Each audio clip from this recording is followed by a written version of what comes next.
Fala galera, beleza? Gente, hoje é domingo e domingo é dia do Espaço News. Um espaço em que eu falo das principais notícias que aconteceram no Brasil e no mundo durante a semana.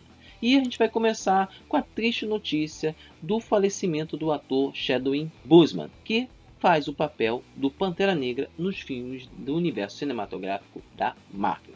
Ele faleceu no dia 28, foi na sexta-feira. Ele faleceu, estava com câncer, já tem 4 anos e é uma perda muito grande. E Chadwick começou a trabalhar no universo cinematográfico da Marvel em 2016 no filme Capitão América Guerra Civil, em que ele viveu o papel do Pantera Negra, o T'Challa. E ele fez bastante sucesso, a crítica gostou muito dele e ele voltou a interpretar o Rei de Wakanda em 2018 no filme solo dele, Pantera Negra, e também fez muito sucesso. Depois, nesse mesmo ano, participou de Vingadores Guerra Infinita, em que ele voltou a fazer o papel de T'Challa, e ano passado, 2019, ele finalizou participando do Vingadores Ultimato, que encerrou essa primeira parte dos filmes da Marvel. Estava programado para ele fazer mais filmes, mas infelizmente ele estava com câncer. Desde 2016 ele estava fazendo tratamento, eram 4 anos de luta para tentar reverter o quadro, só que esse ano, infelizmente, T'Challa, o nosso eterno rei de Wakanda, nos deixou. É uma perda muito grande, uma tristeza muito grande. Vários atores do mundo inteiro, personalidades, comentaram com tristeza o falecimento desse ator, que é muito querido nos Estados Unidos. Vai ser uma falta muito grande desse ator maravilhoso. Mas assim, continuando, vamos para a segunda notícia que aconteceu essa semana. Essa notícia aconteceu na quinta-feira. O Supremo Tribunal Federal afastou o governador do estado do Rio de Janeiro, Witzel. Ele foi afastado porque ele está em investigação sobre o caso de desvio de verbas da saúde durante a pandemia. Então ele está sendo investigado, ele foi afastado. Além de ser afastado, prisões foram decretadas, várias prisões e busca e apreensão em várias pessoas. Para vocês terem uma ideia, o Witzel foi afastado, ele estava no processo de impeachment em relação às suspeitas de irregularidade da saúde. Ele conseguiu reverter esse processo, mas parece que o rito vai voltar. O processo de impeachment vai ser feito e ele vai ter que arcar com essa situação. Além disso, teve mandados de prisão que foram decretados. Na realidade, foram 17 mandados de prisão, sendo 6 preventivas e 11 temporárias, e 83 buscas e apreensões. Desses 17 mandados de prisão, foram presos o pastor Everaldo, presidente do PSC, Lucas Tristão, ex-secretário de Desenvolvimento Econômico, Gotardo Lopes Neto, médico e ex-prefeito de Volta Redonda, Felipe de Almeida Parreira, filho do pastor Everaldo, que está preso, Laércio Pereira, filho também do pastor, que está preso, Alessandro Duarte, empresário, e Cassiano Luiz, empresário. Os 7 presos acima, esses presos acima, foram levados para o presídio de Benfica, na zona norte do Rio de Janeiro. Além disso, das prisões, do afastamento do governador, também foram feitos pedidos de busca e apreensão contra a primeira-dama, que é a Helena Witzel, do Palácio das Laranjeiras, Cláudio Castro, que é o vice-governador, que está assumindo, mas ele também está sendo investigado nesse esquema de lavagem de dinheiro da saúde, irregularidade da saúde, André Siciliano, PT, presidente da Assembleia Legislativa, Alerj, também o desembargador do Trabalho, Marcos Pinto de Cruz, e contra André Moura, secretário da Casa Civil. Esses aqui que a gente sabe que tem os mandados de busca e apreensão. E assim, a situação do Witzel não é boa, realmente não é boa, entendeu? Isso tudo, na realidade, foi desencadeado. Nós temos que entender por que isso tudo foi desencadeado. Na realidade, isso foi desencadeado por causa da ruptura do Witzel com o presidente Bozo. Eles eram muito chegados. O Witzel se elegeu por causa do Bozo, apoiou o Bozo, e ele só se elegeu por causa do Bozo, realmente foi por causa do Bozo. E depois eles romperam relações, como o próprio Dória em São Paulo rompeu com o Bozo, só que o Dória se brindou para não ser vítima de esquemas para tentar tirar ele do caminho. Mas o Witzel, como não se brindou e realmente provavelmente está envolvido nesse esquema de irregularidade da saúde, ele vai ter que arcar com a situação. Mas assim, a situação do Witzel não é nada boa, não é nada agradável. E quem sofre com tudo isso é o povo carioca, o povo do estado do Rio que sofre com tudo isso. Mas assim, vamos para a próxima notícia. A próxima notícia é uma notícia que, de certo ponto, é boa. O Brasil está registrando uma redução na média diária de mortos.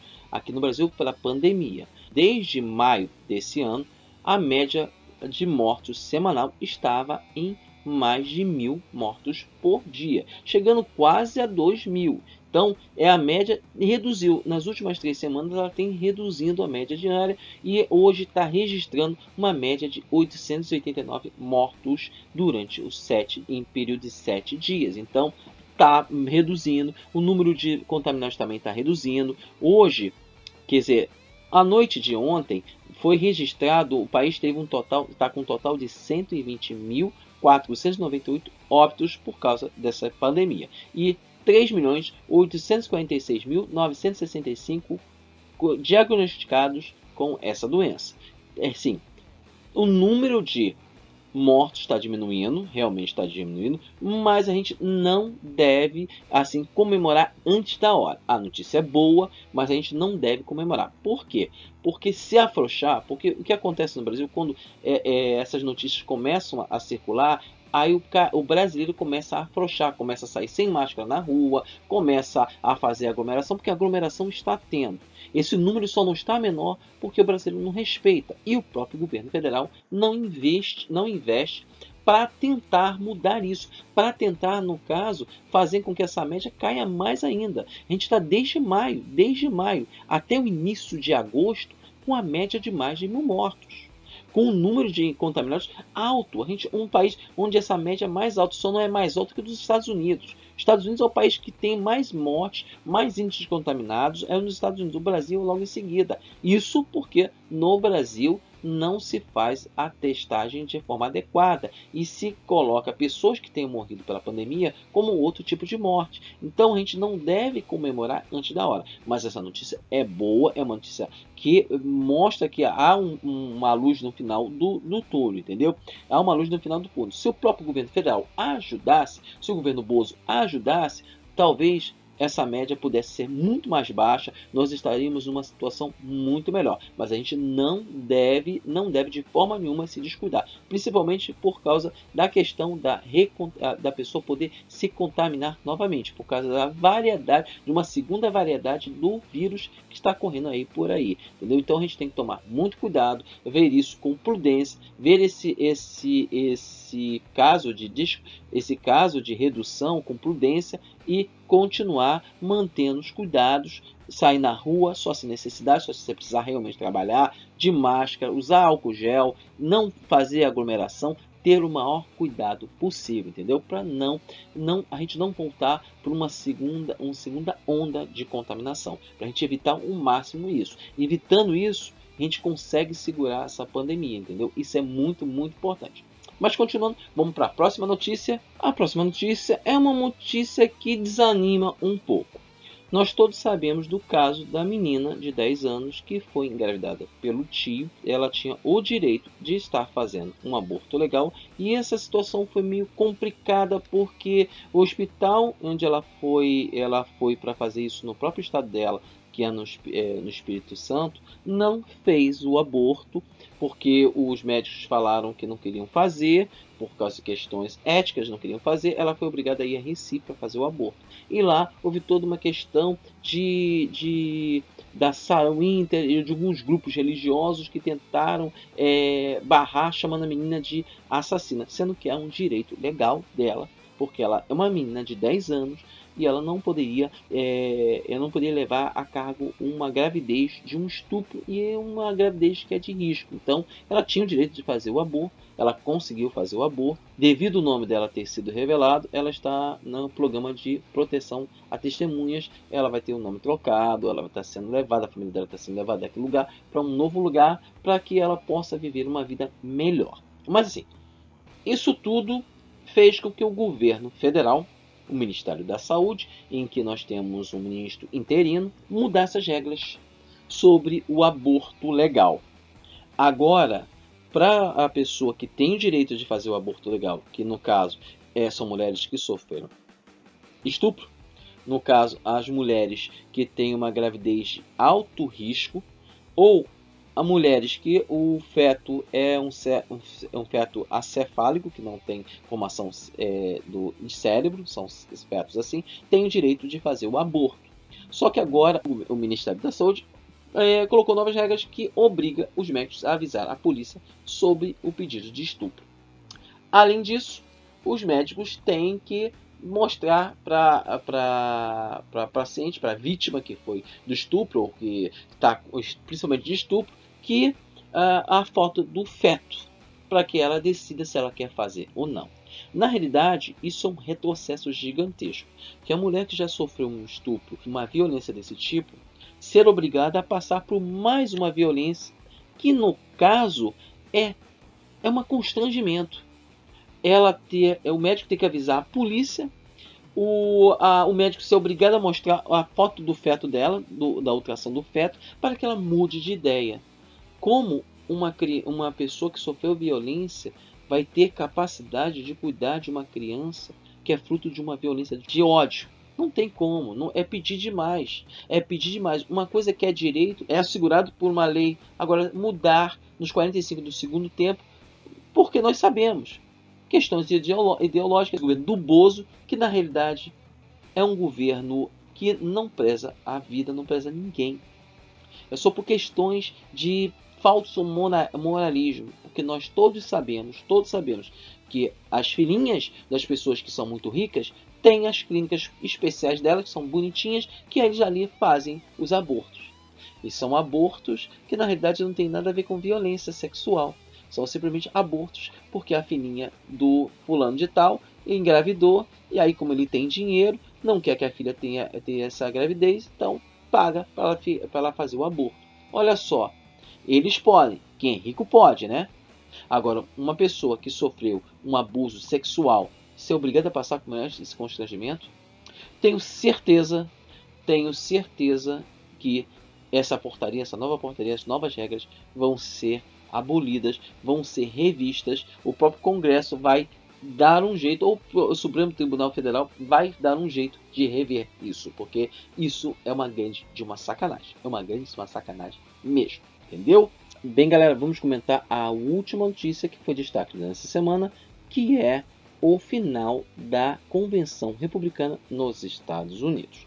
Essa convenção começou na segunda-feira e terminou na quinta-feira, dia 27. E nessa convenção foi oficializado a candidatura do Trump, que vai concorrer à reeleição contra o candidato democrata, o Biden, que a eleição vai acontecer em novembro, dia 3 de novembro, nos Estados Unidos. E assim, essa convenção foi marcada por muitas acusações do Trump contra o Biden, chamando o Biden de fraco e dizendo que se o Biden ganhar, a China vai ser dona dos Estados Unidos. Quer dizer, tentando colocar medo nos americanos para ver se ele consegue reverter a situação dele, que já está ruim. Porque desde diante das convenções em que, tanto republicana como democrata, em que o candidato democrata não estava confirmado, o Trump já estava com índices muito negativos. Ele estava abaixo do Biden, já estava abaixo do Biden. E essa tendência continua mesmo após a convenção republicana que aconteceu durante essa semana. Ele continua abaixo nas pesquisas. E assim, ele, durante toda a convenção, ele atacou os democratas, atacou o processo eleitoral que vai acontecer, porque a maior parte dos americanos vai votar pelo correio por causa da pandemia que está acontecendo. E o Trump coloca em xeque essa eleição, porque ele sabe que ele não vai ganhar. E ele tem que fazer da forma dele para tentar ver se ele consegue reverter essa situação. Mas ele não está conseguindo reverter essa situação. Ele tentou, ele acusou o processo americano. Quando ele fez isso, muita gente se levantou, muitas pessoas do próprio Partido Republicano se levantaram contra o Trump.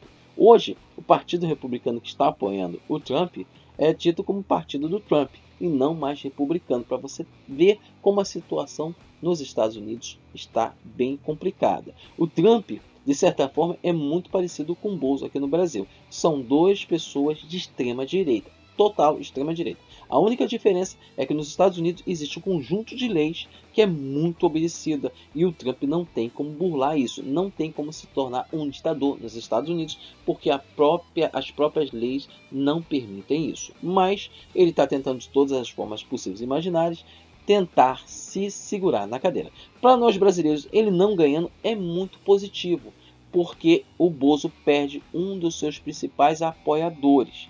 Ele perde esse acesso. O Trump não ganhando, como ele não vai ganhar, o Biden não vai apoiar nada que o governo brasileiro fizer. Isso para o Bozo é um tiro no pé muito grande. Ele já está perdendo muito apoio, o Bozo, com o fim do governo Trump, ele vai perder um apoio gigantesco. Ele não vai ter apoio nenhum nos Estados Unidos. E a situação vai reverter totalmente. E assim, como eu falei, o Trump agora é um candidato oficial à reeleição, junto com o Biden, que vai concorrer com os democratas, e a gente espera que o Biden ganhe. Eu tenho quase certeza que o Biden ganha e o Trump não vai ganhar. Isso é certeza absoluta. Entendeu, galera?